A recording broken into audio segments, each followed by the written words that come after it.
You decide it's time to move on from a past hurt, but the moment you think about the betrayal, your body disagrees. You feel a sudden spike in adrenaline, a tightening in the chest, and a familiar physical pull back into the anger. Releasing a grudge requires a rigorous physical reorganization of the nervous system. This systemic rewiring happens beneath the level of conscious thought, involving pathways that don't respond to simple logic. This is why trying to think your way out of resentment fails. The problem isn't located in your opinions or ideas. It is embedded in the biological survival circuitry designed to keep you safe from harm. To understand why a social wound feels like a physical injury, we have to look at how the brain's social networks are programmed. This process begins during the massive reorganization of adolescence.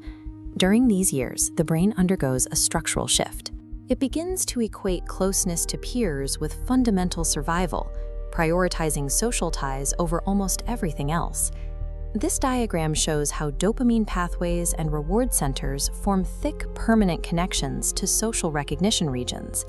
In a teenager's brain, peer validation becomes a primary driver of neural activity. Because our core survival machinery grew out of this need for social acceptance, the adult brain continues to treat social pain with the same urgency as a lethal threat. When you are betrayed, your amygdala reacts as if it's facing an immediate threat. It flares up and sends inhibitory signals that effectively shut down the prefrontal cortex, the region responsible for logic and perspective. This trigger starts a physiological cascade.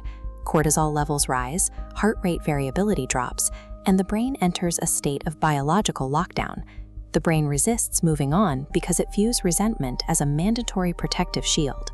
It keeps the anger active to ensure you remain hypervigilant against future threats. Rewiring these pathways is only possible once the nervous system leaves this threat state. The body must feel safe before the brain can become receptive to change. Physical interventions, such as bilateral stimulation yoga, can help. By alternating left and right movements, you sync the brain's hemispheres and begin to quiet the amygdala's alarm. You can also use breath and vocalizations to target the vagus nerve. Techniques like humming and 4-6-8 breathing send a physical signal to the brainstem to reset the rest and digest response. Bringing the physical body back to a state of homeostasis is the first step in halting the fight-or-flight loop, allowing the brain to move out of its defensive posture. To reach the layers of the mind where habits and traumas live, we must move beyond the analytical influence of the prefrontal cortex. This 1940s photograph shows an operator using a large EEG machine to track electrical brain activity. Researchers using this technology identified a specific frequency, theta waves, that operates at 4 to 8 Hz. Unlike the rapid waves of our alert waking state, theta waves follow a slower, rolling rhythm. This frequency creates an environment of high neuroplasticity where the subconscious becomes more accessible. We naturally enter this state twice a day, in the liminal moments just before we fall asleep and immediately after we wake up. You can also use meditation, frequencies like binaural beats, or heart rate variability exercises to synchronize your brainwaves to that 4 to 8 Hz range. Entering a theta state provides the malleable, fertile ground required for deep emotional work, allowing for the dissolution of old neural patterns. With the brain in a neuroplastic state, we can begin to move through the 4 distinct transitions in brain activity required for forgiveness. First is uncovering. Grounding techniques soothe the amygdala, allowing the betrayal to be observed without panic. Next is the decision stage, engaging the ventromedial prefrontal cortex to weigh the high biological cost of a grudge against the release of release. Then the work stage, the dorsolateral prefrontal cortex reframes the story, building cognitive flexibility.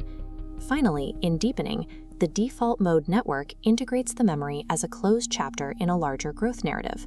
Moving through these 4 stages helps detach the memory of the betrayal from the body's survival response, ending the cycle of chronic resentment. We are not defined by our adolescent conditioning or by the wounds of our past. By using movement to calm the body, theta waves to access the subconscious, and the 4 stages of neurological forgiveness, we can change how we respond to trauma.